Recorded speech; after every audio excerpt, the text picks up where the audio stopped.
सभी हालातों को देखते हुए मुन्ना को कोर्ट 5 साल का सजा देता है। मुझे कॉलेज जाना है। उतनी जल्दी क्या है मेरी बुलबुल? मुंह संभाल कर बोलो, नहीं तो बाबूजी तक कह देगी, यही ना। मुन्ना भैया को बाजा धीमी आवाज में बजाने के लिए कह रहा था, तो तुम उन्हीं का बातों का समर्थन कर रही हो। अरे ओ मुन्ना भैया, अरे ओ मुन्ना भैया, दम नाक में दम कर रखा है। अरे ओ मुन्ना भैया, ओ मुन्ना भैया, क्या है, क्यों चिल्ला रहे हो गला फाड़ फाड़ के? किसी का खाना पीना भी हराम कर दिया है तुम लोगों ने। वाह भाभी जी, क्या बात नहीं है आपकी, पहले बातें तो बंद करिए।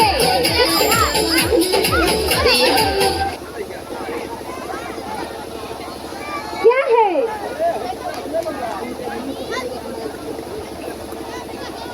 भाभी जी, भैया 24 घंटा बाजा बजाते रहते हैं और वो भी बहुत तेज आवाज में।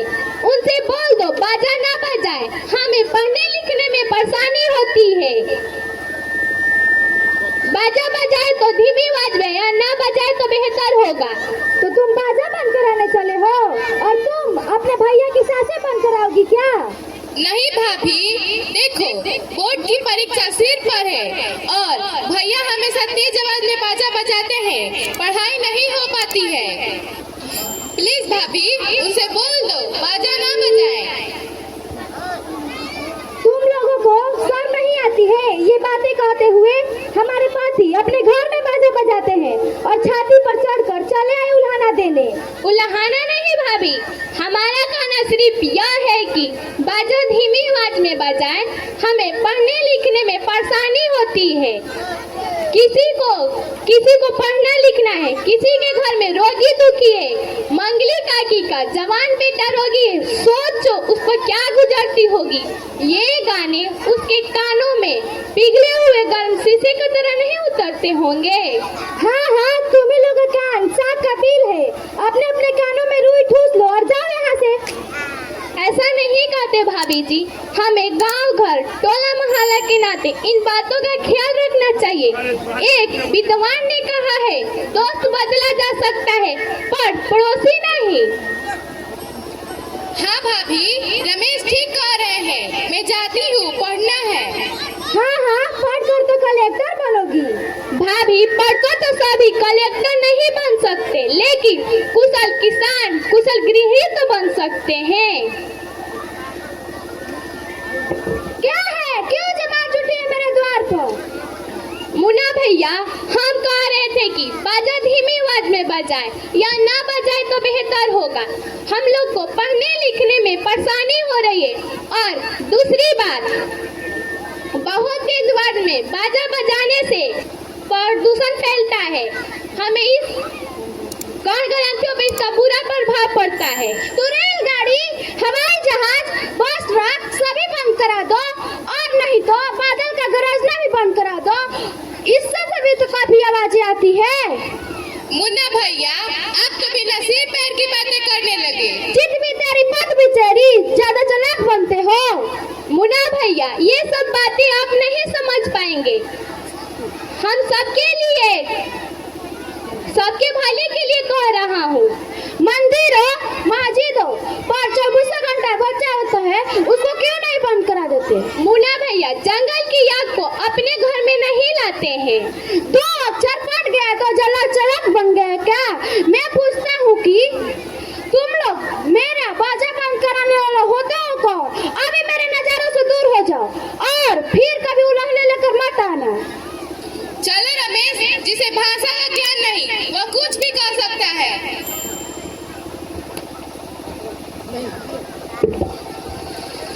बेहुदों को सबक सिखाना ही पड़ेगा। देखते नहीं, दोनों सलाह करके आए थे। अच्छा रुक।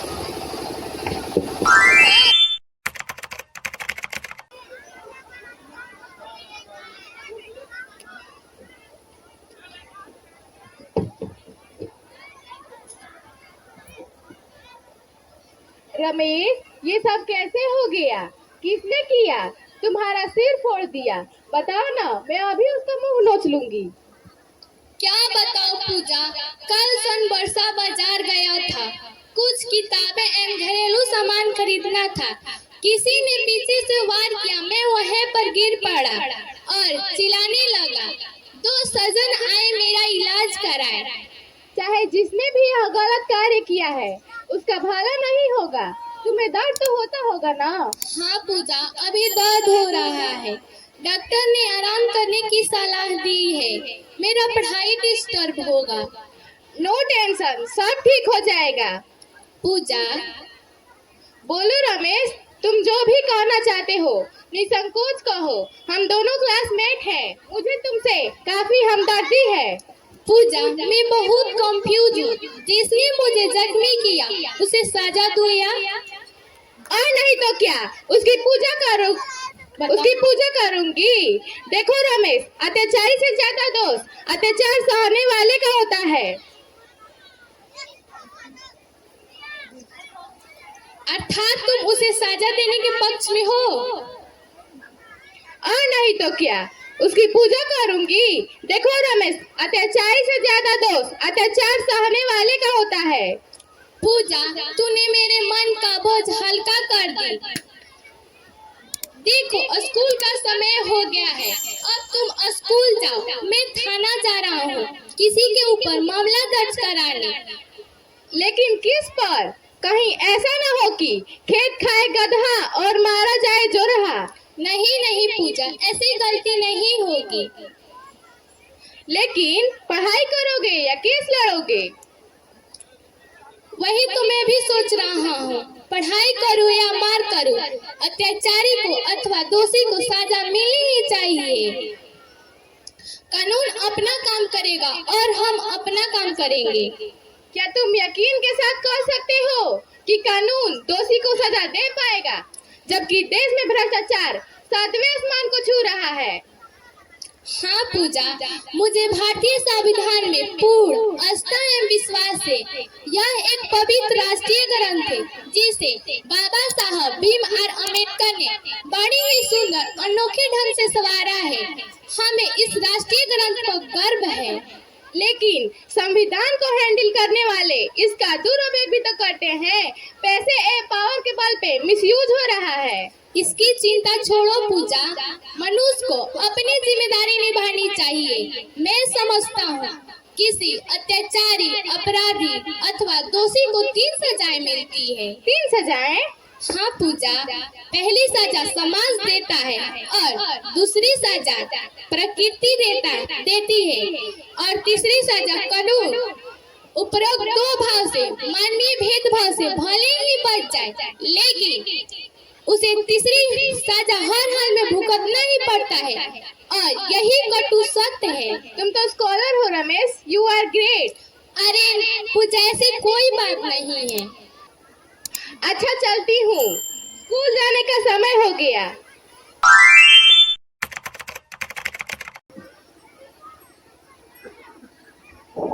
रमेश जी बिल्कुल नाराज हो गए हो। न जाने कौन तुम्हारा सिर फोड़ दिया और हमारे पति पर केस कर दिए। यह तो सरासर अन्याय है। न्याय अन्याय देखना कोर्ट का काम है। तुम कौन हो न्याय अन्याय देखने वाली? देवर जी, मैं तुम्हें अपना ही मानती हूँ। तुम्हारे भैया से तुम्हें कम प्यार नहीं करती हूँ, लेकिन तुम तो एकदम निष्ठुर हो गए हो। होली की धूम मची है और एक नजर देखते भी नहीं। केस उठा लो देवर जी, तुम जो कहोगे मैं तैयार हूँ। तुम्हारे प्यार से स्वार्थ की बू आ रही है भाभी। तुम्हारा प्यार मीठा जहर है, जहर जहर मिश्रित रंग। मेरे दुखी दामन पर मत उड़ेलो भाभी। देवर भाभी का पवित्र रिश्ता को नापाक करने की कोशिश मत करो।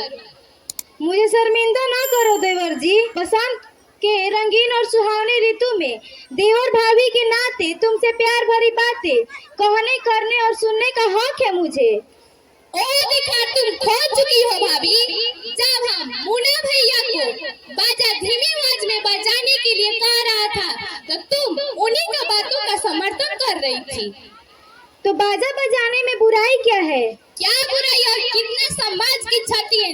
तुम समझ पाओगी न भैया समझ पाएंगे। जब हम समझ ही नहीं पाएंगे तो तुम्हारा कहा क्यों मान ले? मेरे ऊपर विश्वास करके कि रमेश जो कह रहा है ठीक ही कहता होगा, और हमारे ऊपर विश्वास लेता है। रिश्ता कैसा है? चूंकि यह रिश्ता उस दिन तो भी था और कल तक भी था। लेकिन झूठे इल्जाम में मेरे पति को क्यों घसीट रहे हो? उन पर क्यों केस कर दिया? सच और झूठ का फैसला कोर्ट करेगा। क्या सबूत है कि मेरे पति ने ही तुम्हारा सिर फोड़ा है? सबूत देखने वाली तुम कौन होती हो? यदि तेरा पति निर्दोष साबित हुआ तो मेरे ऊपर 420 का केस चलेगा। मेरे पति ऐसा काम नहीं कर सकते हैं। प्रिय पात्र के दिन के तारे भांति छिप जाते हैं। अपराधी तो अपराध करके भाग जाता है, लेकिन वह अपना कोई न कोई निशानी बस छोड़ जाता है, और वही निशानी पूर्ण बाप के बैंक खाता से साजा भुगतान कराने वाला टोकन बन जाता है। सबूत तो खोगी न, दिखाऊंगा, मगर यहाँ नहीं, कोर्ट में।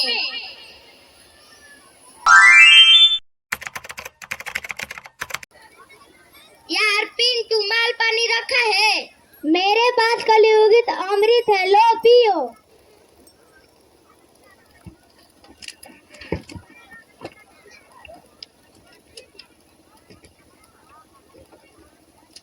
हाँ, मजा आ गया। एकदम अंगूरी है और पीना बहुत जरूरी है। यार लोग कहते हैं कि फ्रिज में हरी है, लेकिन यह तो लाल हरी पीली चमकीली नजर आती है। अरे यार सीधी बोल ना, यह सतरंगी दिखाई पड़ती है। टिंकू, अरे यार पढ़ने वाला लड़कवा ठीक ही कहता है कि ये बेहूदी चलती है, लेकिन यह तो पीटी उससे भी तेज दौड़ रही है। लेकिन मैंने सुना है कि इस दुनिया में एक उड़न परी है, वह जब दौड़ती है तो उसका पैर जमीन पे नहीं पड़ते हैं। यार टिंकू जल्दी घर चल। नहीं यार अभी घर नहीं जाऊंगा, मेरी घरवाली में झाड़ू से मेरी धुलाई कर देगी। तेरी घरवाली तेरी बराबर धुलाई करती है क्या? हाँ यार तो बहुत ही अच्छा है, तेरे शरीर का धूल गंदा साफ कर देती है। क्या खा अच्छा करती है? सुबह पीठ लहलहान हुआ रहता था दर्द से, वो तो इसलिए जल्दी घर नहीं जाना चाहता है। मैं समझ गया, लेकिन मैं तो अभी जा रहा हूँ। क्यों जल्दी जाना चाहते हो? देखो टिंकू, यह पृथ्वी है ना, आज नाच रही है। मेरा बाप का बनाया घर गिर पड़ेगा, उसे पकड़ कर रखूंगा जब तक यह नाचना बंद न कर दे। तेरी बीवी तो है ही, वह उसे संभाल लेगी, लेकिन मेरा जाना तो जरूरी है। तो तेरी बीवी कहाँ गई है? मेरी बीवी साड़ू की यहाँ गई हुई है। तो तेरी बीवी तुम्हारे साड़ू ही घर रहती है क्या? अरे यार वो साड़ू घर रहे या ताला घर, क्या फर्क पड़ता? मैं घर जाता हूँ, चरपाई पर गिर पड़ता हूँ, मेरे सारे पालतू मच्छर मधुर संगीत सुनाने लगते हैं और मैं घोड़ा बेचकर सो जाता हूँ।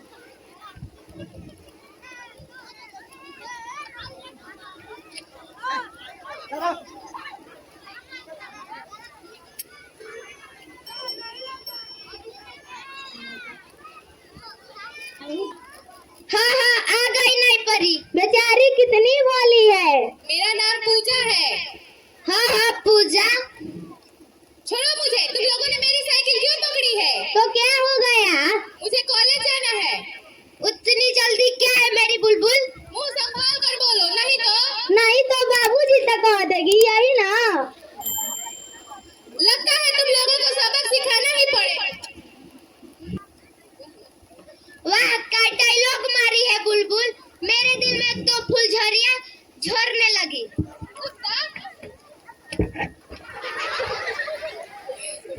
और कहेगा बुलबुल? तू रे और कहेगा? बस अब नहीं, बस बेहया, खुद पढ़ेगा नहीं ना दूसरे को पढ़ने देगा।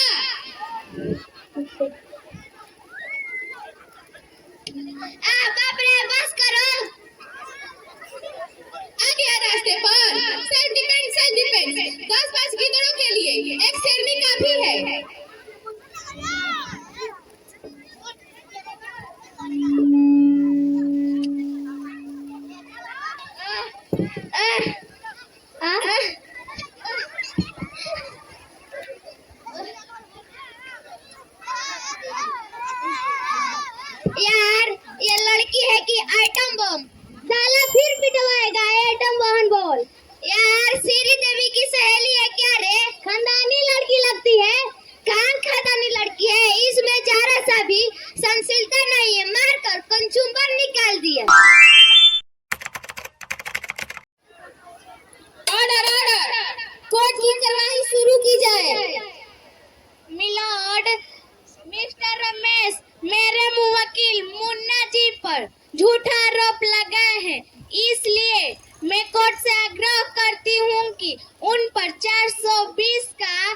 मुकदमा दर्ज की जाए।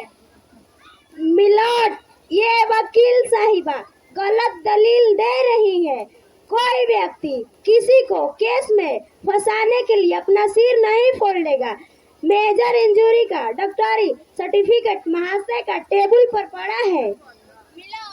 मिलोड, दूसरे को परेशान करने के लिए लोग आजकल आत्महत्या तक कर लेते हैं। यह कौन सी बड़ी बात है? मुन्ना जी बिल्कुल निर्दोष है। मिलोट, रमेश इज इनोसेंट। रमेश जी बिल्कुल निर्दोष है। मेरे वकील साथी को शायद मोटी रकम मिली है, तभी तो दिन के रात और रात के दिन साबित करने की कोशिश कर रही है।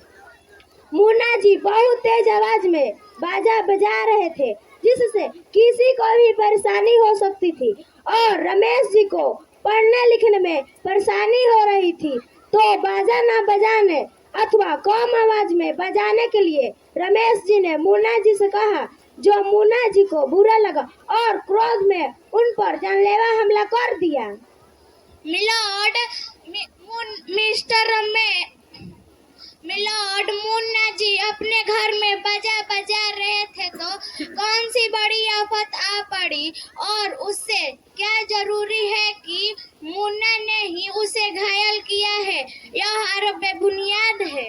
मिलोड, बहुत तेज आवाज में बाजा बजाना कानून की नजर में अपराध है और सामाजिक बुराई भी, जिससे ध्वनि प्रदूषण फैलता है। पढ़ने लिखने वाले विद्यार्थियों, दफ्तर में काम करने वाले कर्मचारियों को परेशानी होती है। रोगी का कष्ट बढ़ जाता है, कर्ण ग्रंथियों पर इसका गहरा कुबराव पड़ता है। रमेश जी ने मुन्ना जी से बाजा न बजाने अथवा कम आवाज में बजाने को कहने मात्र से उन पर जानलेवा हमला कर दिया। यह एक बड़ा अपराध है। इसे उम्र कैद की सजा मिलनी चाहिए। आपके पास कोई ठोस सबूत या गवाह है तो पेश किया जाए। मिलोड, ये गमछा मिस्टर मुन्ना जी का है, जो रमेश जी को घटना स्थल पर मिला। यह गमछा आपका है या नहीं? जी, गमछा मेरा ही है। मिलोड, साधारण सी बात है, मुन्ना जी का गमछा भूल गया होगा या चोरी हुआ हो। क्या आपका गमछा चोरी हुआ था? हाँ, उसने चुराया था। गमछा चोरी होने का थाना में FIR दर्ज करवाया है। मिलोड, इतनी छोटी छोटी चीजों को कोई FIR नहीं लिखवाता।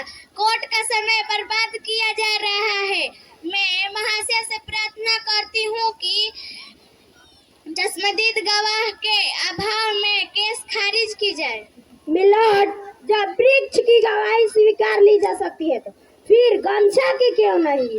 जब मुन्ना जी रमेश जी को पीछे से सिर पर वार किया और वहां से भागा, तब गमछा घटना स्थल पर गिर पड़ा, जिससे रमेश जी ने इसका उपयोग अपने सिर से बहते खून को रोकने में किया।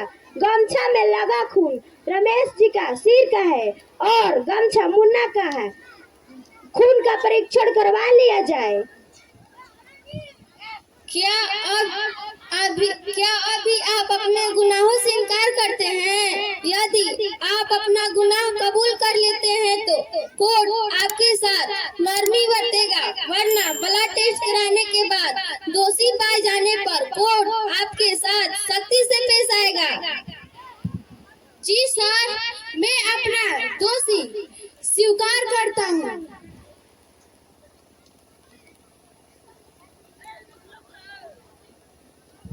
सभी हालातों को देखते हुए मुन्ना को कोर्ट 5 साल का सजा देता है। कांग्रेचुलेशन रमेश।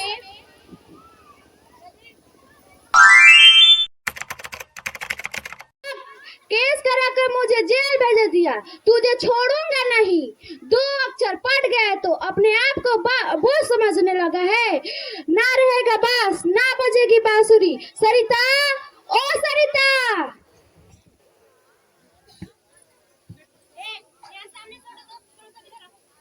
आप आ गए। खुश रहो। कैसे थे? ज्यादा तकलीफ तो नहीं न था?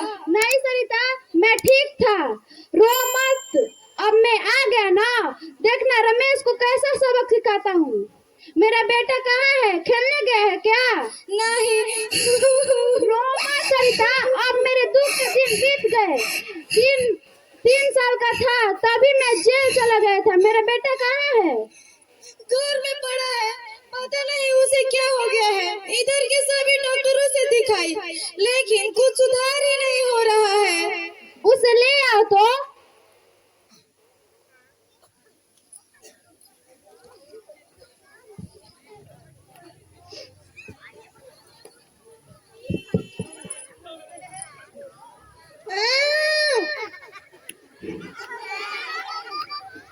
इसे कहाँ कहाँ नहीं दिखाई, ओझा गुनी से भी दिखाई, कई जोड़ा मुर्गा और तपावन खा पी गए। इसी की चिंता में मैं तो मरी जा रही हूँ। बेटा मेरा लाल,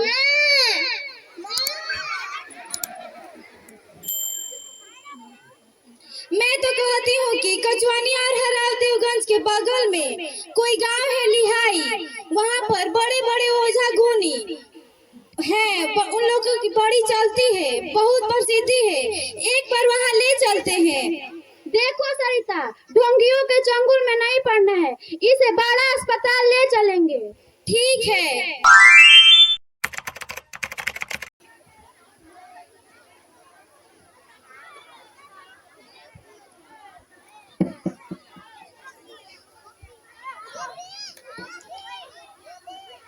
देखिए, यह लड़का मानसिक रोगी है।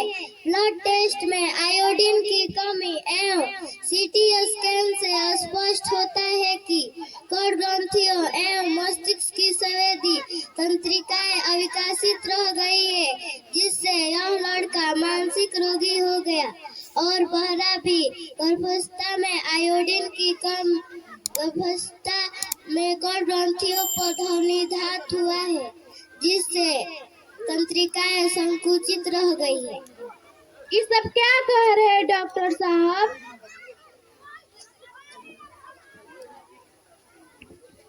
मेरे लाल को क्या हो गया है मुन्ना साहब? देखिए, इसे घर ले जाइए और इसकी सेवा और देखभाल करते रहिए। माँ आओ।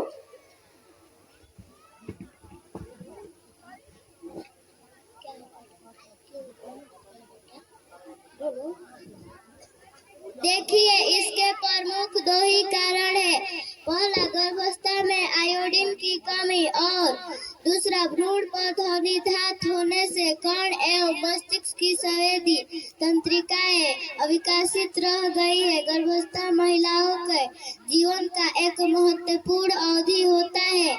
उन दिनों अपने स्वास्थ्य पर विशेष ध्यान देने की जरूरत होती है, जैसे संतुलित आहार, तनावमुक्त रहना आदि, क्योंकि प्रेग्नेंट महिला के रहन सहन, खान पान या वातावरणीय प्रभाव भ्रूण के विकास पर सीधा प्रभाव डालता है। आयोडीन, ध्वनिधात, कण ग्रंथि, संवेदी तंत्रिकाएं, ये सब क्या कह रहे हैं डॉक्टर साहब? बात मेरी समझ में नहीं आती। आप कितने पढ़े लिखे हैं? डॉक्टर साहब, मैं तो बिल्कुल पढ़ा लिखा नहीं हूँ, काला अक्षर भैंस बराबर। और आप? डॉक्टर साहब, मैं भी पढ़ी लिखी नहीं हूँ, बस लिख लोड़ा पढ़ पत्थर। तब आप लोग नहीं समझ सकेंगे ये सब बातें। क्यों नहीं समझ सकते डॉक्टर साहब? क्योंकि आप दोनों को तीसरी आंख नहीं है।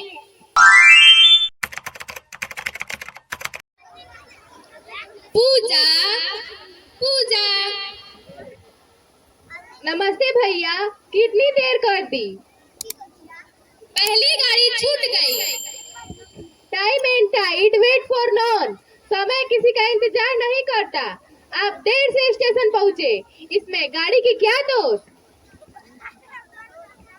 कॉलेज ठीक से चल रहा है ना? हाँ पूजा, सब कुछ ठीक ठाक चल रहा है। तुम्हारे विद्यालय का क्या हाल है? भैया, आप तो शहर चल गए और मुझे गांव में ही समस्याओं से जूझने के लिए छोड़ दिया। 400 विद्यार्थी और मात्र 5 टीचिंग स्टाफ। बताइए क्लास कैसे टेक ऑफ की जाए? 70% जनता गांव में रहती है और विकास शहरों का हो रहा है। शाम होते ही पूरा गांव अंधेरे में डूब जाता है। गांव में न शौचालय है, न वाचनालय, न पुस्तकालय है, न कोई स्वास्थ्य केंद्र। ओह पूजा, मैं सरकार में नहीं हूँ, मुझसे शिकायत क्यों कर रही हो? शिकायत नहीं भैया, कह रही हूँ। तुम्हारी मुख्य समस्या स्टाफ की है, तो समिति से स्टाफ बढ़ाने की सिफारिश करो।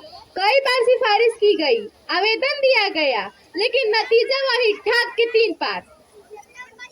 हाँ पूजा, गांव में तो समस्याएं हैं, लेकिन गांव में जीवनदायिनी प्राणवायु, विशुद्ध तरोताजा हवा मिलता है, जिसके लिए शहरवासी तरसते हैं, उसे कभी नसीब नहीं होती। खूब प्रशंसा करते हो गांव की, तब फिर सब लोग शहर की ओर क्यों दौड़ लगा रहे हैं? वे सब सिरफिरे हैं। वे सब सिरफिरे हैं कि नहीं, लेकिन तुम तो 100% लुनेटिक लगते हो। भैया पहले राखी बांध लूं, फिर बातें होती रहेगी।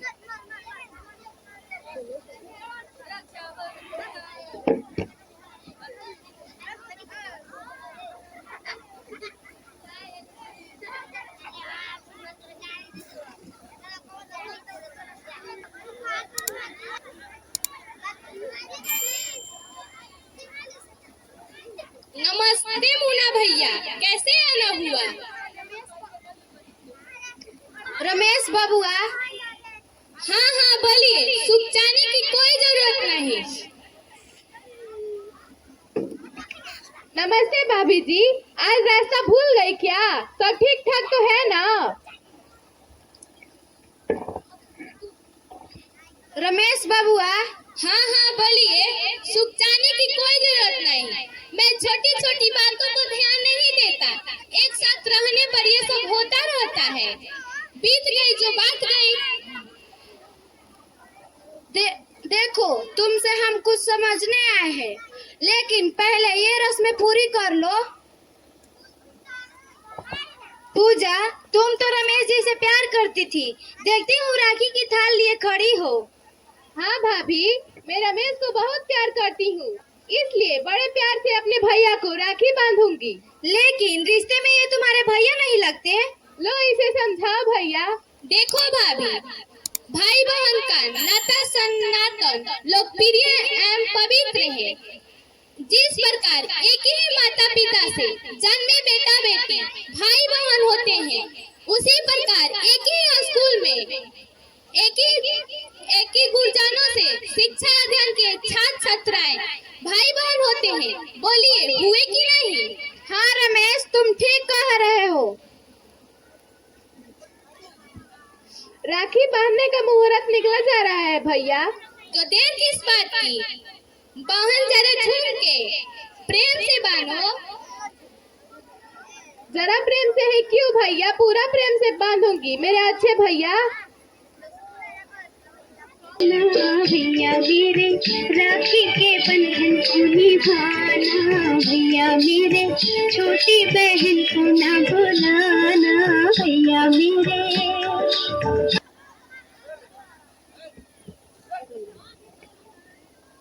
मैं अपने भैया की लंबी उम्र की कामना करती हूँ। मैं जगत गुरु बुद्ध से अपनी बहन की दीर्घायु एवं खुशहाली के लिए कामना करता हूँ और इसे सलाह देता हूँ कि अपनी जिम्मेदारी को ईमानदारी पूर्वक निर्वाह करे। कहा गया है, कर भला तो हो भला। मेहंदी बांटने वाले को हाथ में मेहंदी का रंग सबसे पहले लगता है। अपने भैया का अमृत तुल्य उपदेश का पालन करूंगी। हाँ तमुना भैया, किधर चले हो आप? रमेश देखो, मेरा बेटा रोगी जन्मा है, हम उसे लेकर पटना बड़ा अस्पताल गए थे। डॉक्टर ने कहा कि तुम अपने बेटे के बारे में नहीं समझ सकते, क्योंकि तुम्हारी तीसरी आंख नहीं है। डॉक्टर तो ठीक ही तो कहा है। क्या रमेश, तुम भी वही कह रहे हो? मैं क्या, सभी कहेंगे तुम्हें तीसरी आंख नहीं है। तीसरी आंख क्या होती है रमेश? तीसरी आंख वो आंख है जिससे पर्वत के उस पार देखा जा सकता है।